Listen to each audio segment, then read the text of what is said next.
हाँ जी, क्या नाम है आपका? कहाँ से आए हैं? सर मेरा नाम समी है जी। और मैं दिल्ली से ही हूँ। जी, क्या प्रॉब्लम हो गया था? सर मुझे फिस्टुला हुआ था 8 मार्च 2024 को पहली बार मुझे पता चला था। ओके। लेकिन उस टाइम मुझे ये नहीं पता था कि यह फिस्टुला है। बस एक गांठ सी थी वहाँ पर। तो जब मैंने उसे छू करके देखा तो अंदर से कुछ ज़्यादा ही बड़ी थी।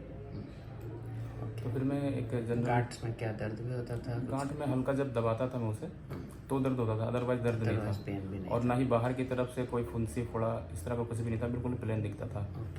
तो मैं पास के एक डॉक्टर के पास गया तो उन्होंने बोला कि ये नॉर्मल गिल्टी है और दवाइयाँ दूंगा, 10 दिन में ठीक हो जाएंगी।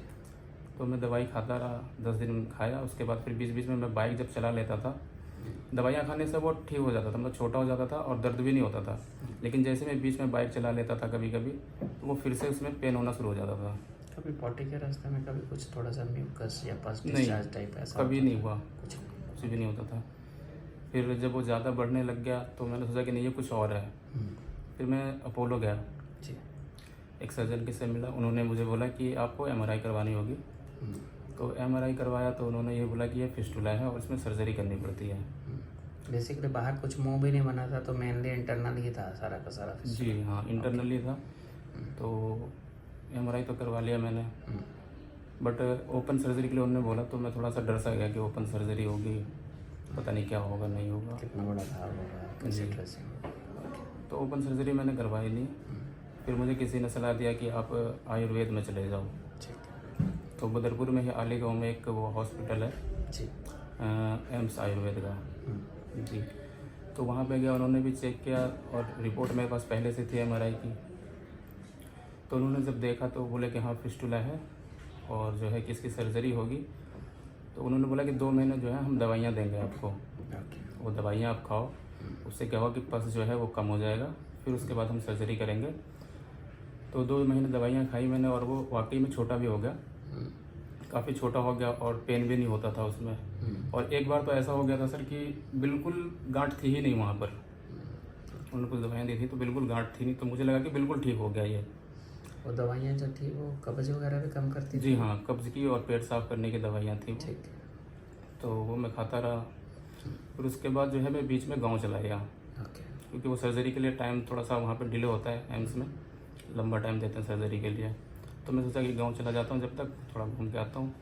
जब गांव गया तो वहाँ मैंने कुछ ज़्यादा ही बाइक चला लिया और थोड़ा खाने पीने पे भी जो ध्यान दे रहा था वो भी छोड़ दिया, जो मन में आने लग गया वो खाने लग गया मैं।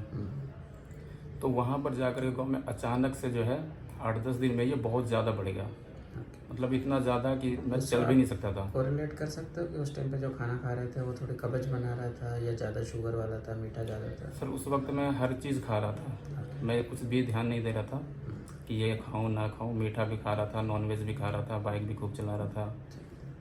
तो वो अचानक से बढ़ते बढ़ते बहुत ज़्यादा बढ़ गया। तो उस वक्त तक आपका मुझे पता भी नहीं था और मैं कन्फ्यूज़न में ही था कि क्या करूँ। हाँ, मैं बीच में एक वहाँ भी गया था गंगाराम हॉस्पिटल में, वहाँ भी मैंने डॉक्टर को दिखाया। तो उन्होंने बोला कि अभी जो है ये छोटा है, मतलब उस टाइम पस नहीं बना था उसमें, बहुत ज़्यादा छोटा था। और तो उन्होंने कहा कि अभी जो है ये छोटा है, जब ये थोड़ा बड़ा हो जाएगा, पस बन जाएगा इसमें, तो आप आना, फिर हम सर्जरी करेंगे इसकी।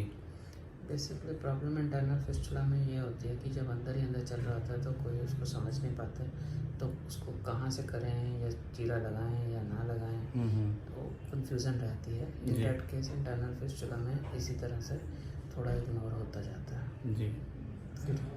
तो सर यही कन्फ्यूज़न था कि कभी कोई डॉक्टर कहे कि इसमें मतलब अभी सर्जरी नहीं करेंगे, बड़ा होगा तब सर्जरी करेंगे। तो मैंने सोचा कि ठीक है, तो फिर थोड़ा सा रुक जाते हैं, देख लेते हैं ये बड़ा होता है तब जाएंगे। मैंने मन बना लिया था कि ठीक है, जब ये बड़ा होगा जब ही मैं गंगाराम हॉस्पिटल में जाऊंगा और उनसे सर्जरी करवा लूँगा।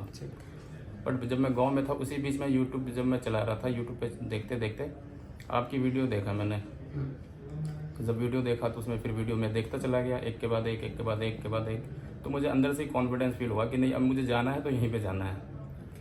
तो मतलब वहीं पर गाँव में काफ़ी ज़्यादा टेंशन में भी था मैं कि कहाँ जाऊँगा। लेकिन जब से जैसे आपका वीडियो देखने लग गया तो जो है कि मुझे अंदर से कॉन्फिडेंस फील हुआ कि नहीं, अब डायरेक्ट यहीं पे जाना है। और मुझे लगा कि मैं ठीक हो जाऊँगा यहाँ पर जा कर के 100%।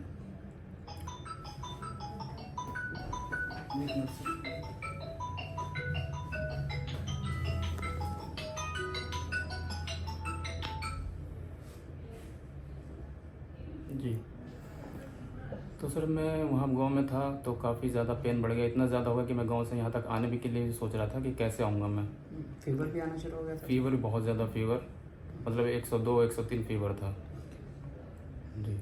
फिर भी जैसे तैसे करके मैं दिल्ली पहुँचा। दिल्ली पहुँचने के दूसरे दिन ही जो है मैं सीधा आपके पास आया। एमआरआई की रिपोर्ट मैंने 10 दिन पहले करवाई थी, वो आपको ने बोला किसी से हो जाएगा। और सेम डे जिस दिन मैं आया था उसी दिन फिर सर्जरी भी हो गई मेरी। काफ़ी पेन, काफ़ी डिस्कम्फर्ट था? कंफर्ट सर बहुत ज़्यादा डिस्कम्फर्ट था, मतलब ऐसा था कि मैं लेटा हूँ तो भी चैन नहीं था, बैठा हूँ तो बैठना तो खैर था ही नहीं, बैठ तो पाता ही नहीं मैं, ऐसा था। चल भी नहीं पा रहा था, लेटने में भी बहुत ज़्यादा पेन हो रहा था, मतलब 2-3 दिन बहुत ही मुश्किल से गुजारा मैंने। फिर जब सर्जरी हुआ, सर्जरी के दूसरे दिन ही मुझे बहुत ज़्यादा रिलीफ मिला, बहुत ज़्यादा रिलीफ। अगले दिन ही बैठ गए थे आराम जी से? हाँ, मैं बिल्कुल बैठ गया था और यहाँ से घर पे भी गया था, कैब में तो बैठ के गया सर्जरी के बाद भी। और फिर उसके बाद से धीरे धीरे जो है 1 हफ्ते में पेन धीरे धीरे बिल्कुल ही ख़त्म होने लग गया, बिल्कुल ही पेन नहीं था, ऐसा लग रहा था कि सर्जरी हुई ही नहीं है मेरी। जी। खाना पीना इस दरमियान नॉर्मल रहा सब? खाना पीना नॉर्मली लेता रहा मैं। शरीर भी काफ़ी कमज़ोर था आपका जब आए थे मेरे हिसाब जी, से? वेट मेरा शुरू में जब ये हुआ था 78 था, लेकिन बिल्कुल जब मैं आपके पास आया था तो शायद वेट मेरा 60 हो गया था। अच्छा, कुछ प्रिकॉशंस किसी ने बता दी थी कि आप खुद ही हाँ, अपने आप से कर रहे थे? प्रिकॉशन भी था सर, वो जब मैं आयुर्वेदिक दवाइयाँ ले रहा था तो उन्होंने सारी चीज़ें मना कर दी थी। दही भी मना कर दिया था उन्हें, दूध, दही, छाछ, नॉनवेज बिल्कुल मना कर दिया था। बस वो फ्रूट्स वगैरह, फाइबर्स और यही सारी चीज़ें लेने के लिए बोल रहे थे। हल्का मतलब दलिया, खिचड़ी। तो उस दौरान जो है और बीच बीच में मैं डाइट भी करने लग गया था। इसी से कि शायद इससे ठीक हो हाँ, जाए? हर सुबह कई बार सुबह खुद खाता था। एक्सपेरिमेंटेशन जी, करना शुरू सुबह कर खाता देते था, फिर शाम को खाता, दोपहर में खाता ही नहीं था मैं खाना। तो इस वजह से भी काफ़ी डाइट और फिर मतलब टेंशन भी बहुत ज़्यादा बन गई थी कि क्या है। हैं। एक बार इनडिसीजन, समझ नहीं आ रही क्या करना है, कैसे करना जी। है, उससे भी काफ़ी परेशान रहता है आदमी। तो अच्छे भले आदमी को, जिसको कोई बीमारी नहीं है, उसको भी चिंता ख़राब कर देती है। जी हाँ। तो आप तो सफ़र कर ही रहे थे। जी सर। ठीक। और मुझे फिशर भी था और फिशर काफ़ी टाइम से था, वो भी मुझे पता नहीं था कि मुझे फिशर है। एक्चुअली स्टार्टिंग ही आपकी फिशर से हुई थी बीमारी जी की, सर। जो वो फिशर थी फिस्टुला में कन्वर्ट हो गया। बाहर मुंह नहीं बन रहा था, इसलिए सब वेट कर रहे थे कि अब करेंगे अब करेंगे। पर वो एक्चुअली उतना लेट करने की ज़रूरत नहीं होती। अगर आपको आइडेंटिफाई हो गया तो उसी टाइम पे इलाज कर देना चाहिए, उतना आसान हो जाता है। जी हाँ। जब आप आए थे काफ़ी ख़राब हो गया, काफ़ी ख़राब हो गया डैमेज था। कर दी थी उसने। जी हाँ सर। और वो डैमेज सर 10 दिन में ही इतना डैमेज हुआ था। ओके, वही शॉर्ट टाइम में होता है। आदमी सोचता है मैं ठीक चल रहा हूँ, ठीक चल रहा हूँ, कोई बात नहीं, पर ऐसा नहीं होता। डैमेज कई बार 2 दिन 3 दिन में ही इतना ज़्यादा हो जाता है, बस बुखार इतना आ जाना शुरू हो जाता है कि तब आप वेट ही नहीं कर पाते। जी सर। बस ये है कि ऊपर वाले ने आपके पास भेज दिया फर्स्ट टाइम में ही, नहीं तो फिर और ज़्यादा कहीं ख़राब हो जाता। जैसे और लोगों के केस हमने देखा यूट्यूब पे कि कहीं से 2-2 3-3 बार सर्जरी करवा के फिर आते हैं, तब जाके ठीक होते हैं। तो उन सब चीज़ों से बच गया। अपने आप को अंदर से अच्छा लग रहा है ड्यूरिंग ट्रीटमेंट? या हमने कुछ खाने को मना किया था आपको? नहीं, आपने तो कहा था कि जो भी खाना चाहो आप खा सकते हो। वेज नॉन वेज सब खा जी रहे हाँ, थे खा रहा था सर मैं। During treatment? तभी इवन ड्यूरिंग जर्नी आपका ट्रीटमेंट के दरमियान ही आपका वजन ऑलमोस्ट नॉर्मल के करीब आ गया? हाँ, नॉर्मल करीब आ गया था सर वो अपने आप।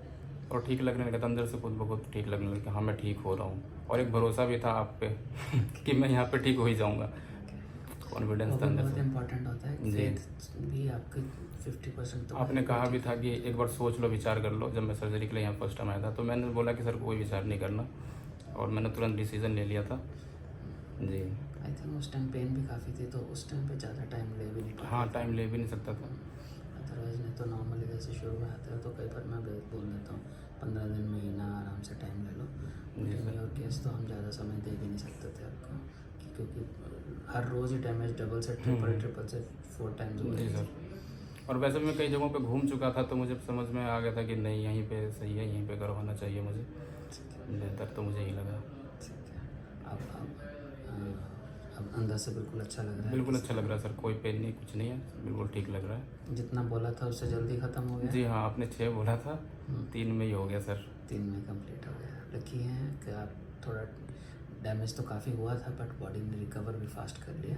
बहुत सारे लोगों में ऐसा होता है। कई बार हम सोचते हैं कि 6 महीने लगेंगे, साल लगेगा, तो 4 महीने, 3 महीने, कई बार 2 महीने में ठीक होके चले जाते हैं। जी सर। तो everyone has a different body की स्ट्रक्चर, पर हमारे को प्रिपेयर लंबी बैटल के लिए रहना है, जल्दी ठीक हो जाए, हमारा बहुत अच्छा लग है। जी और सर। हमारी तो सब कोशिश सभी पेशेंट में है कि एक ही सिटिंग में हो जाए, किसी बहुत सारे होते हैं जो वन गो में ही हो जाते हैं, बट जितना कॉम्प्लिकेट करके आएगा उतना टाइम लगेगा उसमें। जी सर। ठीक है, आपके साथ आपने देखा होगा कई आए, कराया, तुरंत ठीक होकर चले गए, दोबारा आना ही नहीं पड़ा उनको। बट मैनी विल बी जो जैसे कोई कॉम्प्लिकेटेड है जिनका बहुत लंबा चलना है, वो भी होंगे। जी।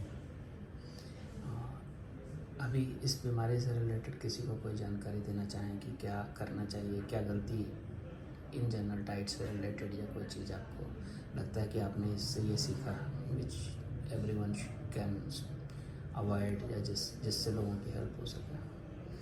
मैं तो सर यही कहना चाहूँगा कि अगर आपको उस एरिया में कहीं पर कोई फोड़ा फून से इस तरह का दिखता है, फर्स्ट टाइम आपको लगता है या गांठ महसूस होती है, तो आप इधर उधर ना जा करके किसी सर्जन के पास जाए, MRI करवाएं। बिल्कुल जी।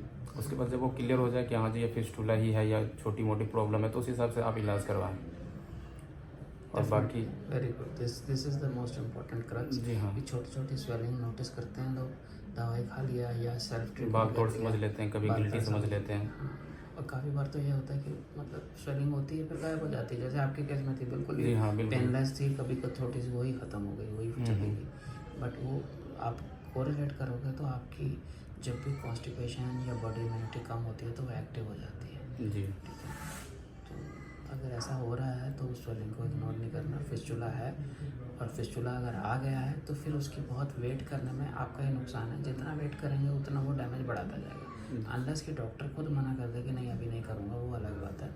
बट आपको अगर वो दिख रहा है और उसका इलाज होना इंडिकेट बोल दिया है कि करो, तो फिर करना है, फिर वेट नहीं करना है। जी सर। तो क्या आपके केस में तो ऐसा ही हुआ कि आप जाते भी थे तो भी आपको मना कर, मैं 2 बार गया था सर उनके पास, दोनों बार उन्होंने मुझे मना कर दिया कि नहीं अभी नहीं करेंगे, जब बड़ा होगा जब करेंगे हम क्योंकि इसको। थोड़ा सा एटिपिकल है।